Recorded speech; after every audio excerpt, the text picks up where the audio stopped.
and welcome to eCAN Bites. My name is Elisa Piñón and I'm a communications officer for the eCAN Joy in Action and your host for today's episode.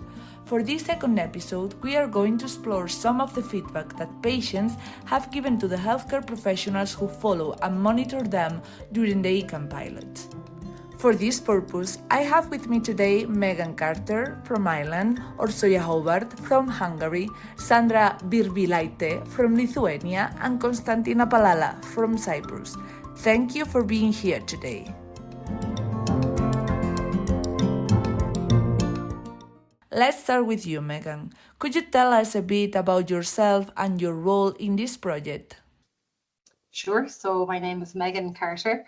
I'm a senior physiotherapist in radiation oncology, and I'm based in a hospital in Galway in the west coast of Ireland. So within this project, you were in charge of working with breast and head and neck cancer patients, right? I guess they all have different points of view, but is there a common experience that you could share with us today? They were very relieved that they were getting some sort of follow-up and that somebody was keeping an eye on them, because obviously they have their medical follow-ups and they're, due for scans, or some of them were due to start radiotherapy, or, different things that were going to be potentially in a few weeks or months. So it was good for them to have a clinician check in every week just to monitor, see if they're okay. They could ask us questions that weren't always related to physiotherapy, but just in general medical questions that we might be able to guide them to the right person. So feedback was that it was good to have somebody there to chat to, and to obviously keep an eye on symptoms like lymphedema, or if they have any other musculoskeletal problems. And then the only kind of negative feedback really was patients that were just disappointed from being in the control group. Yes, as a patient, it's hard not to have any expectations when you get involved in this type of study, I guess, but I hope they know how useful their role is as well. Thank you for your insights, Megan. Thank you. We go from Ireland to Hungary. We have the pleasure of talking today to Orsoya Hobart. You work at the National Institute of Oncology in Hungary and were primary investigator in the eCAN pilots. So we can say you were involved in the whole process, from patients' enrollment until the end. Did you have the chance to get to know the patient's experience? Would you say they were happy with this process? They were really happy who get into the intervention arm, because it was much more easier. We have patients from all over the country, so there are quite a lot of patients who has to travel a lot and to get to the institute. And also we had some patient who has little children, and they have parents who they have to take care about them. So it was really good for them that the intervention, if they get to the intervention arm. And for the psychology arm, it was they were really happy that they get a psychological treatment for 2 months, because our psychologist has quite a lot of patients, and usually they meet with them just 5 times and not for 2 months long. So they get more treatment, so they were also very happy because of it. Thank you, Orsoya. Your insights offer us a glimpse of the effects patients perceive while participating in the intervention group.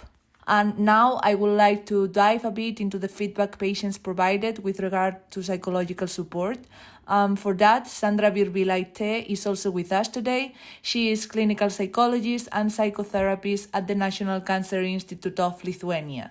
So in the first episode, we had here Marija Turninskiene. She is your colleague and she gave us some food for thought in terms of the eCAN pilots.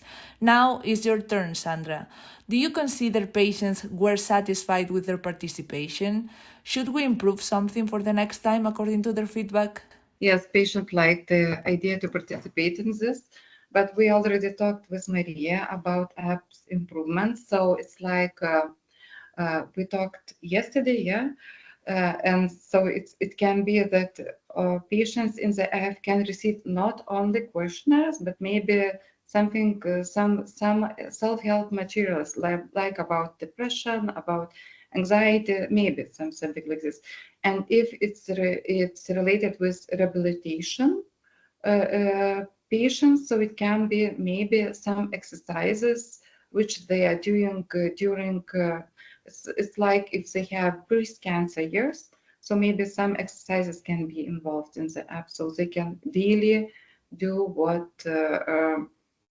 doctors Yes, this app enables therapists. them to do what's recommended by the doctor at any time during the rehabilitation process, so it could change according to their needs, which is helpful for the patient.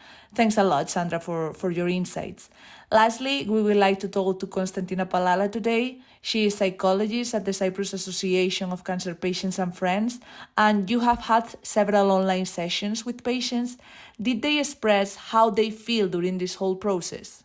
I think the fact that their engagement was monitored by us, meaning the measurements from the watch and the questionnaires, made them feel safer, like that someone is looking after them. So the feedback was positive, and I can say that some of the sessions were actually very good through online. Through the online platform.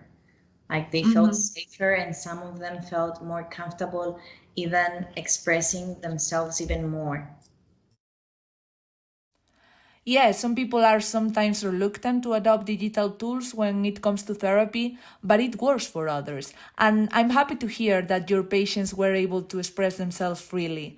Thank you so much for your participation today. Thank you all. Listening to patients' experiences through your voices has been so insightful, and we have taken note on some of the pending tasks that we need to accomplish to satisfy patients, because we know that they are always first.